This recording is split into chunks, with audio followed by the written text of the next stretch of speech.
এমন একটা সময় এবং এমন একটা রেজিমের সময় সেটা চলছে যখন আপনারা দেখলেন যে বাংলার এই অবৈধ দখলদার রবার্ট ক্লাইভ, খসিদে বেগম আর মীর জাফররা 196 জন মিলে বেইজিং সফরে গিয়েছে 3 দিনের জন্য। আপনারা যদি কেউ বিমানে চড়ে থাকেন, লম্বা ফ্লাইটের ডলারে পেমেন্ট এবং এটার খরচ বুঝে থাকেন, তেলের পেট্রোলের কত টাকা খরচ হয়, এই 200 লোকের ওখানকার 5 স্টার হোটেলে থাকতে কি পরিমাণ খরচ হয়, প্রত্যেক বেলা খাবার দাবারে কি পরিমাণ খরচ হয়, কয়েকশো কোটি টাকা 3 দিনের জন্য মাসুল দিয়ে শ্রাদ্ধ করে আসছে বেইজিং এ, যার ভিক্ষার ঝুলি হচ্ছে মাত্র $140 মিলিয়ন। এর থেকে বেশি টাকা আমাদের বেনজিরের আছে, মতিউরের আছে, আজিজের আছে। ওই রাঘব বোয়ালরা যারা 196 জনের মধ্যে ছিল, ওদের প্রত্যেকের এর থেকে বেশি টাকা ছিল। কিন্তু আমার শ্রমিক ভাই বোনরা যখন আজকে বেতনের জন্য আন্দোলন করছেন, গলা ফাটায় চিৎকার করছেন, ঘরে খাবার নয়, ওষুধ কেনার টাকা নয়, বাসা ভাড়ার টাকা জমে গেছে, ঋণের পর ঋণ জমতে জমতে আজকে আর বকেয়া দেওয়ার মতো অবস্থা নাই। গতকালকে দেখলাম শিশু সন্তানকে হত্যা করেছে খাবারের জন্য অভাবের দায়ে। তখন আমার দেশের অবৈধ দখলদাররা, রাঘব বোয়াল, খসিদে বেগম, মীর জাফররা 196 জনকে বিমানে করে 2 দিনের শ্রাদ্ধ করতে যায়। সেই বেইজিং থেকে ভিক্ষার ঝুলি নিয়ে বাংলাদেশে লাথি মেরে ফেলে দিয়ে আসছে। সফর সংক্ষিপ্ত করে ফিরে আসতে হয়েছে। আপনি বারবার বাংলাদেশকে, বাংলাদেশের মানুষকে বোকা বানাবেন, বেইজিং এর টাকা দিয়ে রাস্তা বানাবেন, সেতু বানাবেন, রেল করিডোর দেবেন, আর সেইটার বেনিফিশিয়ারি হবে দিল্লি। এই লুটপাটের রাজনীতি বাংলাদেশের মানুষ যেমন বোঝে, দুনিয়ার মানুষরাও বোঝে, বেইজিংও বোঝে। যদি মনে করে থাকেন দিল্লির গোলামি করে, দালালি করে, বাংলাদেশকে দফায় দফায় বিক্রি করে, ঋণগ্রস্ত করে এই দেশের জনগণকে প্রজা আকারে কুকুর বিড়ালের মতো ট্রিট করবেন, সব খেলার শেষ আছে। ফেরাউনকেও ডুবে মরতে হইছে, নমরুনকেও মশা মাইরা ফেলছে, মতিউরকে ছাগল কোরবানি দিয়ে দিছে। আপনাদের কোরবানির দিন আসতেছে, শুধু অপেক্ষা করুন। প্রিয় দেশবাসী, আমরা বারবার বলেছি, স্বাধীনতার ঘোষণাপত্রে এই রাষ্ট্র বানানোর অঙ্গীকার পরিষ্কার করে বলে দেওয়া ছিল। সেখানে বলা ছিল যে আমরা একটা গণপ্রজাতন্ত্র বানাবো। এর মানে হচ্ছে বাংলাদেশের তখনকার 7.5 কোটি গরিব মেহনতি মানুষ, রিক্সাওয়ালা, শ্রমজীবী মানুষরা মিলে একটা নিজেদের বাংলাদেশ বানাবে, যেই বাংলাদেশটাতে কোনো বৈষম্য থাকবে না, রাজা প্রজার বিভেদ থাকবে না, ব্রাহ্মণ আর নমশূদ্রের বিভেদ থাকবে না, জমিদারি প্রথা থাকবে না। রবার্ট ক্লাইভরা এসে আমাদের টাকা পয়সা সোনা দানা লুট করে নিয়ে যাবে না। কিন্তু আমরা 53 বছর পরে এসে দেখতে পাচ্ছি এই বাংলাদেশটা আজকে আওয়ামী দখলদারদের হাতে, রবার্ট ক্লাইভ আর মীর জাফরদের হাতে লুট হয়ে গেছে। আমার সম্পদ আজকে আওয়ামী ব্যবসায়ী যারা আছে, এসালাম, জগৎ শেখ, ভূমিকা আদার, সামিট গ্রুপের রায়দুল্লভদের মতো, দরবেশ বাবাদের মতো শুধু দেশ থেকে লুট হয়ে যাচ্ছে না, বাংলাদেশের ব্যাংকগুলো থেকে লুট হয়ে যাচ্ছে। বাংলাদেশের ব্যাংকগুলোতে আজকে টাকা নাই, কাগজ ছাপিয়ে দিচ্ছে, 5 লক্ষ টাকার ক্যাশ পর্যন্ত চেক দিয়ে উঠানো যাচ্ছে না। সেই বাংলাদেশকে আজকে লুটেরার রাজ্যে পরিণত করেছে।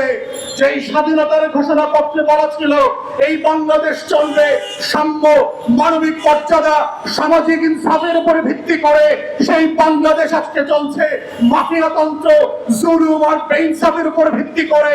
যেই বাংলাদেশ হয়েছিল 70-এর নির্বাচনের ম্যান্ডেটকে সামনে রেখে, ভোট দেওয়ার অধিকারকে সামনে রেখে, নেতা নির্বাচন করবার অধিকারকে সামনে রেখে, 53 বছর পরে এসে এই আওয়ামী বাটপারদের হাতে বাংলাদেশের রাজত্ব আজকে একটা প্রজাতন্ত্রের বদলে রাজতন্ত্রে পরিণত হয়েছে শেখ পরিবারের।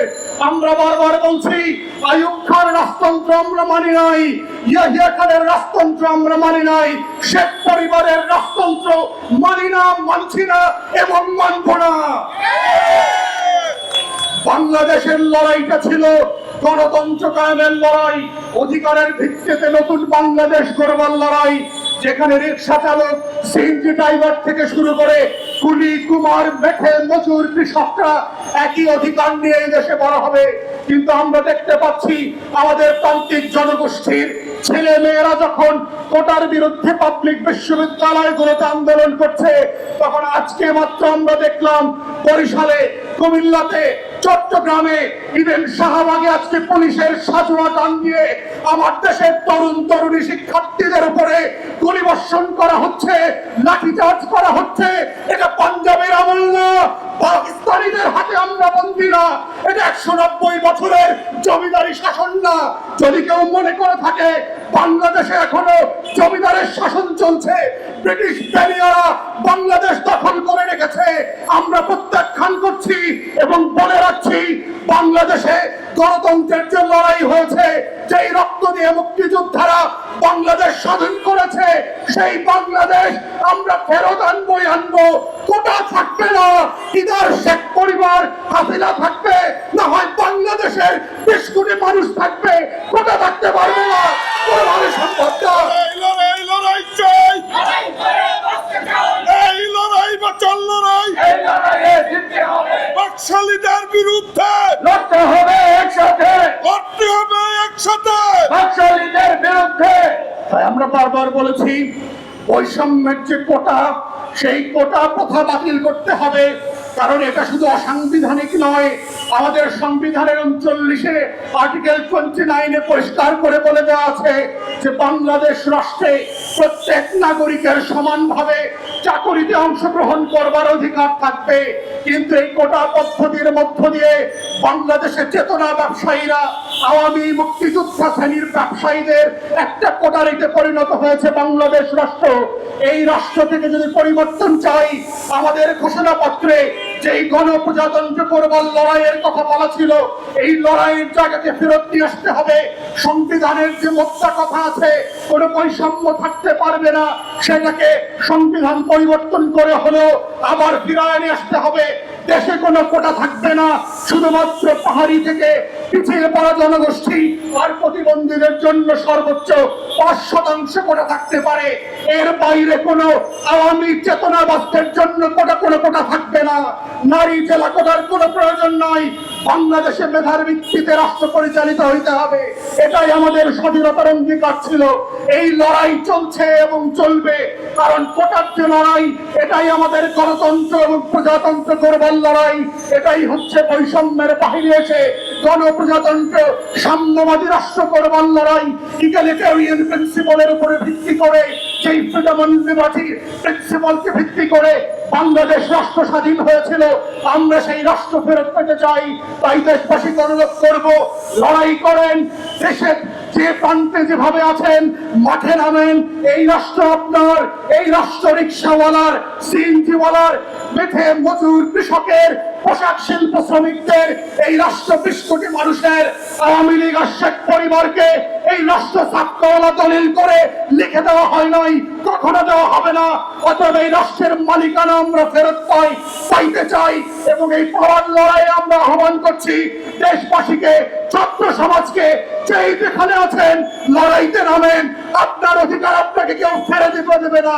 প্রজাতন্ত্র করবার লড়াইয়ে সামিল হন। বাংলাদেশের স্বাধীনতা, সার্বভৌমত্ব, জাতীয় স্বার্থ রক্ষা করবার যে লড়াই, এটাই হচ্ছে আপনার নাগরিক লড়াই। আমরা সেই লড়াইয়ে আপনাকে অংশগ্রহণের আহ্বান জানিয়ে আমার বক্তব্য এখানে শেষ করছি। সবাইকে